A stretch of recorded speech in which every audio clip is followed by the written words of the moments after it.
السلام عليكم ورحمة الله وبركاته الحمد لله والصلاة والسلام على رسول الله وعلى آله وصحبه أجمعين.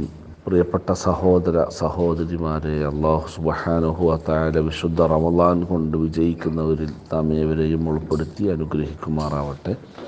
ആമീൻ യാ റബ്ബൽ ആലമീൻ. മനുഷ്യൻ മറ്റു ജീവികളെപ്പോലെയല്ല, മറ്റു മൃഗങ്ങളെപ്പോലെയോ മറ്റു ജീവികളെപ്പോലെയോ അല്ല. മനുഷ്യൻ്റെ പ്രാധാന്യം എന്ന് പറഞ്ഞാൽ മനുഷ്യന് പുരോഗതി പ്രാപിക്കാൻ കഴിയും എന്നുള്ളതാണ്.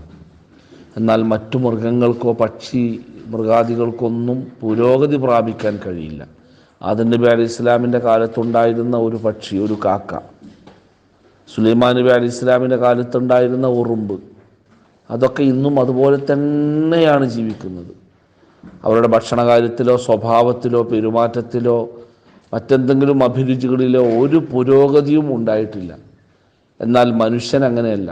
പ്രാചീന കാലത്ത് മനുഷ്യൻ ജീവിച്ചത് എങ്ങനെയായിരുന്നു?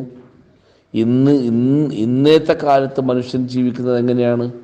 അവൻ്റെ വസ്ത്രം, ഭക്ഷണം, വാഹനം, അവൻ്റെ ബിസിനസ്, അവൻ്റെ അഭിരുചികളിലെല്ലാം ഗണ്യമായ പുരോഗതികൾ ഉണ്ടായിട്ടുണ്ട്.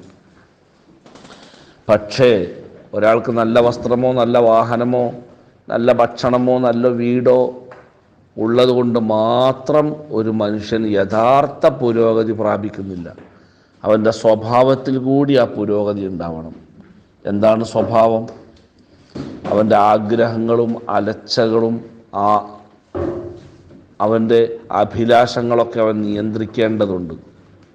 അവൻ്റെ ഇച്ഛകളെ, ദേഹേച്ഛകളെ എന്ന് പറഞ്ഞാൽ ഇഷ്ടമുള്ളതെല്ലാം കഴിക്കണമെന്ന് തോന്നുമ്പോഴെല്ലാം കഴിക്കുക, കുടിക്കുക, യഥേഷ്ടം സ്വൈര്യ വിഹാരം നടത്തുന്ന മനുഷ്യന് മാനവികതയിലേക്ക് ഉയരാൻ കഴിയുകയില്ല. യഥാർത്ഥ മനുഷ്യത്വത്തിലേക്ക് ഉയരാൻ സാധിക്കുകയില്ല.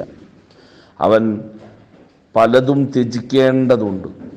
അങ്ങനെ മൃഗങ്ങളെപ്പോലെ ജീവിക്കരുതെന്നും ഇഷ്ടമുള്ളതെല്ലാം തിന്ന് കുടിച്ച് ആർമാദിച്ച് ജീവിക്കരുതെന്ന് വിശുദ്ധ ഖുർആനിൽ അല്ലാഹു വ്യക്തമായി സൂറത്ത് മുഹമ്മദ് അധ്യായം 12 നമ്മോട് പറയുന്നുണ്ട്. വല്ലദീന കഫറൂ യതമത്തഊന വയഅകുലൂന കമാ തഅകുലുൽ അൻആമു വന്നാറു മസ്വൽ ലഹും. മൃഗതുല്യരായി ജീവിച്ചാൽ യഥേഷ്ടം ആഹരിക്കുകയും യഥേഷ്ടം ഭോഗിക്കുകയും യഥേഷ്ടം ഇണചേരുകയും ഇങ്ങനെ ജീവിക്കുന്ന മനുഷ്യൻ മൃഗതുല്യരാണെന്നും അവർക്ക് അവരുടെ അഭയകേന്ദ്രം നരകമാണെന്നും വിശുദ്ധ ഖുർആനിൽ അള്ളാഹു പറയുന്നതായി നമുക്ക് വായിക്കാൻ സാധിക്കും.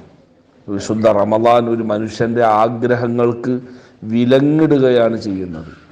ഭക്ഷണമുണ്ട് പക്ഷേ കഴിക്കുന്നില്ല, കയ്യെത്തും ദൂരത്ത് വെള്ളമുണ്ട് പക്ഷേ കുടിക്കുന്നില്ല, ദാഹമുണ്ട് കുടിക്കുന്നില്ല, ഭക്ഷണമുണ്ട് അത് കഴിക്കുന്നില്ല, മറ്റു സുഖ സൗകര്യങ്ങളെല്ലാം ഉണ്ട്, പക്ഷേ അവൻ അതിനെല്ലാം കർശനമായ നിയന്ത്രണങ്ങൾക്ക് വിധേയനാണ്. താങ്കൾ CCTV നിരീക്ഷണത്തിലാണ് എന്ന് പറഞ്ഞതുപോലെ ഒരു മനുഷ്യൻ അള്ളാഹുവിൻ്റെ അതിശക്തമായിട്ടുള്ള നിയന്ത്രണങ്ങൾക്ക് വിധേയമാകുമ്പോൾ അവൻ മൃഗീയതയിൽ നിന്ന്, മനുഷ്യനിൽ മൃഗീയതയുണ്ട്. മൃഗം ഭക്ഷണം കഴിക്കുന്നു, മനുഷ്യൻ ഭക്ഷണം കഴിക്കുന്നു. പോത്ത് വെള്ളം കുടിക്കുന്നു, മനുഷ്യനും വെള്ളം കുടിക്കുന്നു. കഴുതകൾ ഉറങ്ങുന്നു, മനുഷ്യനും ഉറങ്ങുന്നു. കുതിരകൾ ഇണചേരുന്നു, മനുഷ്യനും ഇണചേരുന്നു. അപ്പോൾ ഇണചേരലും വെള്ളം കുടിക്കലും വിശ്രമിക്കലും ഒക്കെ മൃഗങ്ങൾക്കും മനുഷ്യനും ഉള്ളതാണ്.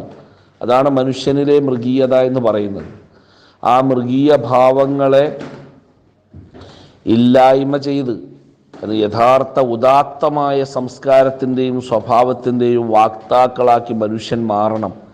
അതിനാണ് നോമ്പ് വരുന്നത്. ഭക്ഷണമുണ്ട്, കഴിക്കുന്നില്ല, കർശനമായിട്ടുള്ള നിർദ്ദേശങ്ങൾ, അവൻ്റെ ആഗ്രഹങ്ങൾക്കും അഭിരുചികൾക്കും അള്ളാഹു വ്യക്തമായ അതിർവരമ്പുകൾ നിശ്ചയിച്ച് വ്യക്തമായ ഒരു ചട്ടക്കൂട്ടിനുള്ളിൽ മനുഷ്യനെ അള്ളാഹു കൃത്യം ഒരു മാസത്തെ പരിശീലനം, ഈ പരിശീലനം നമ്മുടെ ജീവിതത്തിൽ വളരെ വലിയ പുരോഗതികൾക്ക് കാരണമാകേണ്ടതുണ്ട്. ഇപ്പോൾ ആലോചിച്ച് നോക്കും, നായ എന്ന് പറയുന്ന ജീവി നികൃഷ്ടജീവിയാണ്. പക്ഷേ പോലീസ് ഇൻവെസ്റ്റിഗേഷൻ്റെ ഭാഗമായിട്ട് ഡോഗ് സ്ക്വാഡുകൾ ഉണ്ടല്ലോ.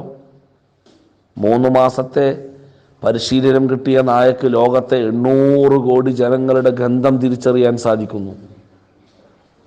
വളരെ തുച്ഛമായ ദിവസങ്ങളിലെ പരിശീലനം കൊണ്ട് നായക്ക് സാധിക്കുന്നതാണ്. തേനീച്ചയെ പോലെ ഒരു എഞ്ചിനീയർ ലോകത്ത് വേറെയില്ല. അപ്പോൾ മനുഷ്യന് പരിശീലനം ലഭിക്കുന്ന മനുഷ്യൻ, നോമ്പിലൂടെ നോമ്പിൻ്റെ ട്രെയിനിങ്ങിന് വിധേയരാകുന്ന മനുഷ്യൻ, ഒരു മാസക്കാലം മനുഷ്യനെ അള്ളാഹു ഒരു ശില്പശാലയിൽ പങ്കെടുപ്പിച്ച് അവനെ ധാരാളം കാര്യങ്ങൾ പഠിപ്പിക്കുകയാണ്. പരീക്ഷ നോമ്പെന്ന് പറഞ്ഞാൽ അതൊരു സ്കൂളാണ്, ഒരു വിദ്യാഭ്യാസ സ്ഥാപനമാണ്, അതൊരു യൂണിവേഴ്സിറ്റിയാണ്. ആ വിധത്തിൽ നമുക്ക് കാണാം. നോമ്പ് കഴിഞ്ഞ് ഇറങ്ങുന്ന ഒരു മനുഷ്യൻ പലതും പഠിച്ച് സർട്ടിഫിക്കറ്റ് നേടിക്കൊണ്ടാണ് വരുന്നത്. അവൻ ക്ഷമ പഠിക്കുന്നു. യഥാർത്ഥ മാനവികതയിലേക്ക് ഉയർന്ന ഒരു മനുഷ്യനായി, പുതിയ മനുഷ്യനായി സമൂഹത്തിലേക്ക് ഇറങ്ങാൻ അവന് സാധിക്കുന്നു. ഈ രൂപത്തിൽ നോമ്പ് നമ്മെ പരിപാലിക്കുമ്പോഴാണ് നോമ്പ് കൊണ്ട് വിജയിച്ചവരിൽ നാം ഏവരും ഉൾപ്പെടുന്നുള്ളൂ. അല്ലാഹു സുബ്ഹാനഹു വ തആല ആ വിധത്തിൽ ജീവിക്കുന്നവരിൽ സാധുക്കളായ നാം ഏവരെയും ഉൾപ്പെടുത്തി അനുഗ്രഹിക്കുമാറാവട്ടെ. ആമീൻ ബിറഹ്മതിക യാ അർഹമർ റഹീമീൻ. വസല്ലല്ലാഹു അലാ സയ്യിദിനാ മുഹമ്മദിൻ വആലിഹി വസഹ്ബിഹി അജ്മഈൻ വൽഹംദുലില്ലാഹി. അസ്സലാമു അലൈക്കും വറഹ്മത്തുള്ളാഹി.